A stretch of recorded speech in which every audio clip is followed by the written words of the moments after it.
வணக்கம் ஃப்ரெண்ட்ஸ். இன்றைக்கி நாம் ஒரு சுவையான ஹெல்த்தியான டிஷ் பண்ண போகிறோம். அது என்ன தெரியுமா? மரவள்ளி கிழங்குல வச்சு ஒரு பணியாரம். எப்படி பண்ணலான்னு பார்க்கலாமா? முதல்ல மரவள்ளி கிழங்க சின்ன சின்னதாக வெட்டிக்கலாம். அந்த வெட்டின மரவள்ளி கிழங்குல தோலை பதமாக சீவி எடுத்துக்கலாம். கொஞ்சம் கொஞ்சமாக சீவணும். தோலே இருக்கக்கூடாது. தோல் இருந்தால் கசப்பு தன்மை வரும். அதனால் தோலை முழுசாக சீவி எடுத்துக்கலாம். இப்போ நம்ம தோலை கொஞ்சம் கொஞ்சமாக சீவி எடுக்கிறோம். சீவி எடுத்ததுக்கு அப்புறமா அதை சின்னதாக எவ்வளவு சின்னதாக வெட்ட முடியுமோ அவ்வளோ சின்னதாக வெட்டணும். உங்களுக்கு நான் வெட்டி காட்டுறேன் பாருங்கள். அதில் வரும். நீங்கள் உங்களால் முடிஞ்ச அளவுக்கு சின்னதாக வெட்டுங்க. இப்போ சின்னதாக வெட்டுறது தான் இதில் முக்கியமே. கொஞ்சம் தோல் இருந்தாலும் கசக்கும். அதை நல்லா சுத்தமாக எடுத்துருங்க. இப்போ நம்ம அதை சின்னதாக வெட்டணும்.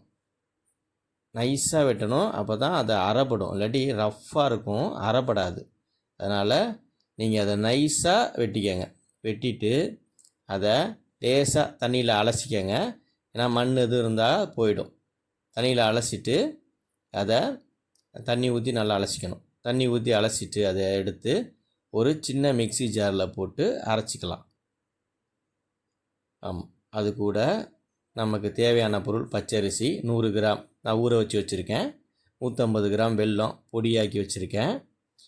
கொஞ்சோண்டு சுக்கு, ஒரு 3 ஏலக்காய் இருந்தால் போதுமானது. இப்போ நம்ம என்ன வச்சுருக்கோம்? 150 கிராம் வெல்லம், கொஞ்சம் சுக்கு, கொஞ்சம் வெல்லம் நறுக்கி வச்ச அதை எடுத்து ஒரு சின்ன மிக்ஸி ஜாரில் போட்டு தேங்காய் பூ எப்படி இருக்குமோ அந்த மாதிரி அரைக்கணும். ஃபஸ்ட்டு என்ன பண்ணணும்? தேங்காய் பூ மாதிரி அரைச்சிக்கணும். இதில் காட்டுற பாருங்கள். இந்த மாதிரி தான் தேங்காய் பூ மாதிரி அரைச்சிட்டு அதை பெரிய மிக்ஸி ஜாரில் மாற்றிக்கலாம். ஏன்னா அப்போ தான் மாவு மாதிரி அரைக்க முடியும். எல்லாத்தையும் அரைச்சிட்டு பெரிய மிக்ஸி ஜாரில் நம்ம அதை சேர்த்துக்கலாம். இப்போ அது கூட ஊற வச்சுருக்கிற பச்சரிசி அதையும் சேர்த்துக்கலாம். பச்சரிசி எல்லாத்தையும் போட்டுடலாம். எல்லா பச்சரிசியும் போட்டுட்டு அப்போ தான் நம்ம மாவு கரெக்டாக வரும். எல்லா பச்சரிசியும் சேர்த்துக்கலாம். தண்ணி விடக்கூடாது. தண்ணி கொஞ்சமாக தான் விடணும். தண்ணி விட்டால் தண்ணியாக போயிடும். அப்போ அது கூட ஏலக்காய் 3 ஏலக்காய் எடுத்து வச்சுருக்கோம். அந்த 3 ஏலக்காயையும் பிச்சு போடணும். ஏன்னா இப்போ சரியாக அரைப்படாது. அதனால் பிச்சு போடுறோம். அதே மாதிரி சுக்கையும் நல்லா பிச்சு போடணும். அப்போ தான் சுக்கு அரைப்படும். இல்லாட்டி டஃப்பாக இருக்கும், அரைப்படாது.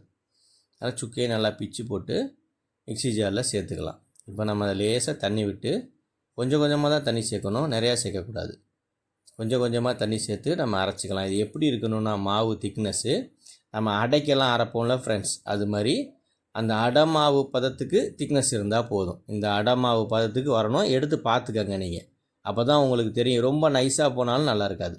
அதை வேறு ஒரு கிண்ணத்தில் மாற்றிடலாம். இப்போ நம்ம என்ன பண்ணணும்னா இதுக்கு தேவையாக பாகு வேணும். வெல்லத்தை அப்படியே போட முடியாது, பாகு போட்டுக்கலாம்.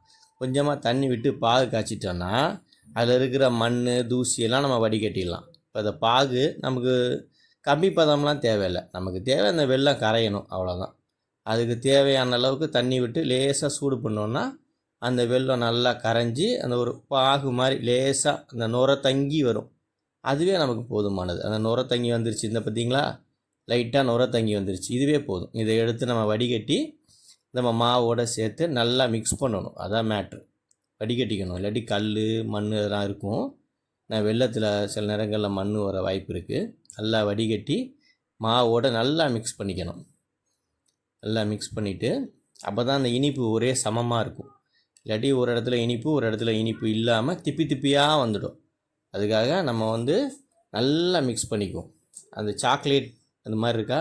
அப்புறம் பணியாரக்கல் சூடானோன்னே அதில் கொஞ்சம் எண்ணெயை விட்டுக்கலாம். எண்ணெயை தாராளமாக விடுங்க.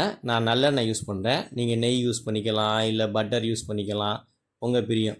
மாவை கொஞ்சம் கொஞ்சமாக எடுத்து பணியாரத்தில் வாத்துட்டிங்கன்னா கொஞ்சமாக ஊற்றுனீங்கன்னா தான் இருக்கும்.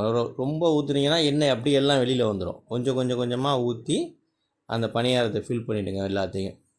அப்போ நல்லா அந்த எண்ணெயில் நல்லா ஒரு 2 நிமிஷம் நல்லா ரோஸ்ட் ஆகணும்.